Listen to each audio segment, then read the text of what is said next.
반갑습니다. 6월 3일 목요일 새벽 말씀을 올려드리겠습니다. 본문 말씀은 잠언서 17장 1절입니다. 마른 떡 한 조각만 있고도 화목하는 것이 제육이 집에 가득하고도 다투는 것보다 나으니라 했습니다. 오늘 잠언서 기자는 두 가정을 예로 들었습니다. 한 가정은 얼마나 찌들리게 가난한지 먹을 것이 없어서 마른 떡 한 조각을 가지고 나누어 먹습니다. 그런데도 그 가정은 화기애애하고 화목합니다. 또 한 가정은 제육이 가득하다. 이 말은 고기 음식이 풍요로워서 먹을 것이 가득한 부잣집의 그런 가정이죠. 그런데도 그 가정은 다투고 분쟁하고 싸웁니다. 이 두 가정을 비교해서 아무리 가난하더라도 웃음소리가 나고 서로 마른 떡 하나도 나누어 먹고 화기애애하고 이런 가정이 재물을 많이 소유하면서 다투고 분쟁하고 걱정이 가득한 그런 집안보다 훨씬 낫다. 이런 말씀을 하고 있습니다. 이렇게 가난과 부요함보다도 더 우선이 사람의 인품, 성품, 그리고 화목, 화평 이런 것입니다.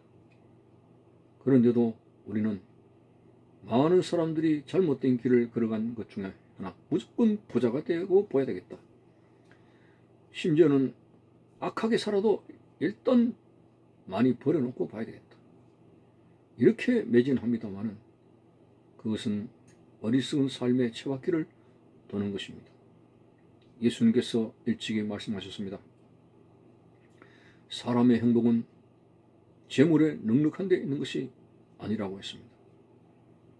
참으로 오늘 우리 가정의 행복, 우리의 삶의 평안, 그럼 무엇이 진정 행복의 근원입니까?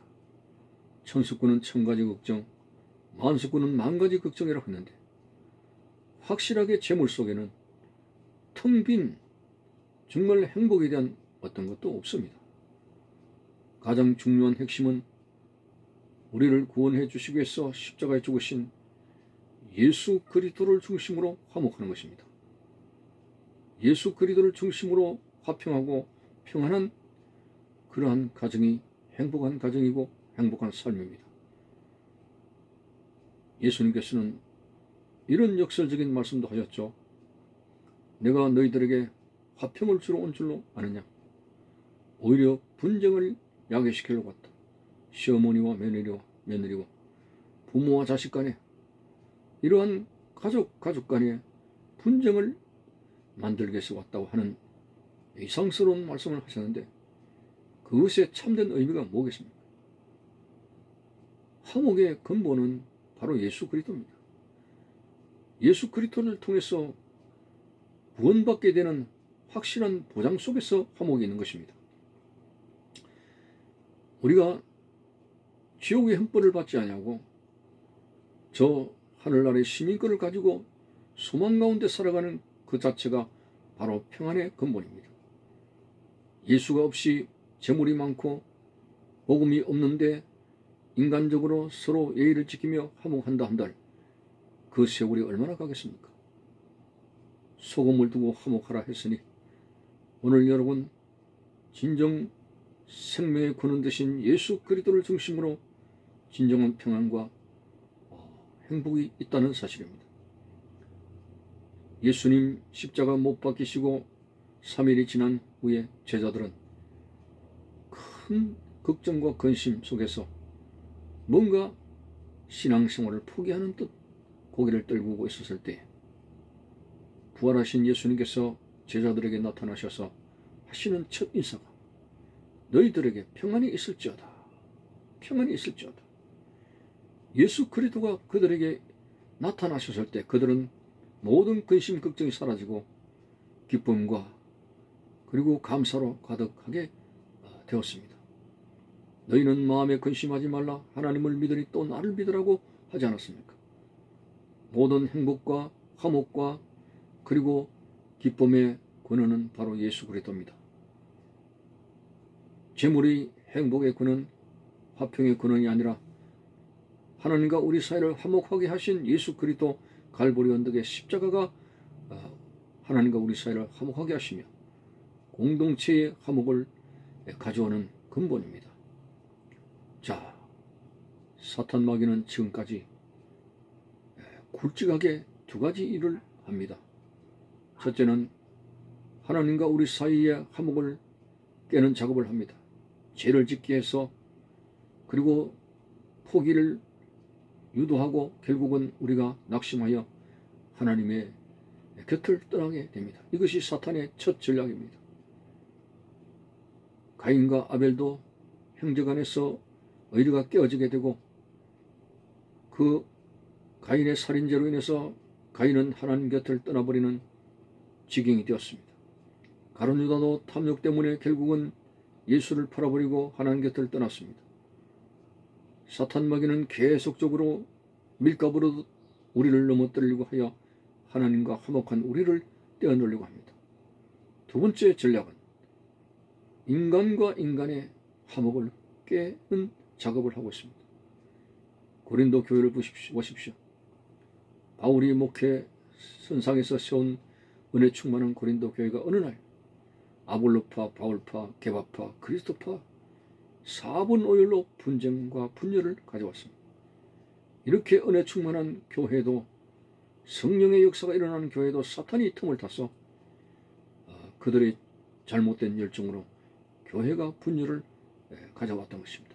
다시 말해서 성도의 공동체가 무너지게 되었던 것입니다. 이게 바로 사탄의 전략입니다. 여러분, 예수님께서 하신 산상수훈의 말씀 중에 화평하게 하는 자는 복이 있나니 저희가 하나님의 아들이라 일컬음을 받을 것임이라 했으니 우리는 결코 분열을 일으키는 자가 되어서는 안 됩니다. 내가 들어가서 아름다운 공동체를 부수는 역할을 해서는 안 됩니다. 그러기 위해서는 사탄의 속성이 수근수근 남의 험담하는 말 그리고 남을 판단하고 비방하는 그런 것에 대해서 우리의 입을 단속을 차려야 됩니다. 혀는 작은 불과 같아가지고 처음에는 작은 불씨로 시작하지만 온 산을 태우듯이 우리가 잘못된 성품에서 나오는 그런 여러 가지 잘못된 말들이 얼마나 교회 화목을 깹니까? 참으로 오늘 이렇게 우리의 성품을 성령의 역사로 다 단속하는 가운데 말조심해서 성도의 공동체가 깨어지지 않도록 나로 인해서 분열되는 일이 없도록 오히려 화목과 화해를 가져오는 역사가 바로 하나님의 아들로서 성도로서의 본문이라는 사실을 알아야 됩니다. 어쨌든 오늘 잠언서 이 본문에서 마른 떡 한 조각이라도 서로 나눠 먹고 화목하게 지내는 것이 행복이지, 고기 음식이 가득 차서 풍요로워도 서로 다투고 물고 먹으면 그것이 무슨 행복이냐, 그것이 무슨 가족이냐, 이렇게 말하는 것입니다. 이 부분에서 제일 중요한 것은, 재물보다 더 중요한 것은, 사회적으로 성공하고 출세하는 것보다 더 중요한 것은 가족 간의 공동체 간의 화목이라고 하는 것입니다. 그렇다면 이 화목의 근본적인 것은 바로 말씀드렸다시피 예수 그리스도입니다. 예수 그리스도를 두고 화목해야 됩니다. 예수 없는 화목은 거짓입니다. 오래가지 못합니다. 위장된 것입니다. 진정 하나님과 원수된 우리를 십자가를 통해서 화목시켜 주신 예수 그리스도, 예수 그리스도를 통해서 우리는 화목하고 그리고 화해가 되어지며 평강과 평안이 우리의 삶 속에 스며들어오는 그런 역사가 일어나게 됩니다. 세상적인 유물론처럼 그저 물질반, 세상적인 출세 성공만 집념하지 말고 진정 무엇이 화목의 근본이며, 그리고 물질과 어떤 그런 소유보다도 가장 중요한 화평을 통해서 행복을 창출하는 것입니다. 말씀을 정리합니다. 예수 그리스도를 통해서 화목하십시오. 예수를 중심으로 하는 삶 속에서 절대로 분열을 일으키는 우리의 입술이 되어서는 안 됩니다. 사람들 간에 약간의 분쟁이 있을지라도 오히려 좋은 말을 통해 가지고 화해를 시켜주는 그런 역할을 할 수 있는 우리 교인들이 되어져야 되겠고, 화목하며 예수 그리스도를 중심으로 화목하며 하나가 되는 교회가 되고 하나가 되는 가족이 되어서 진정 성도로서의 하나님의 아들로서의 본분을 다하는 우리의 모습이 되시기를 바라는 것입니다. 감사합니다.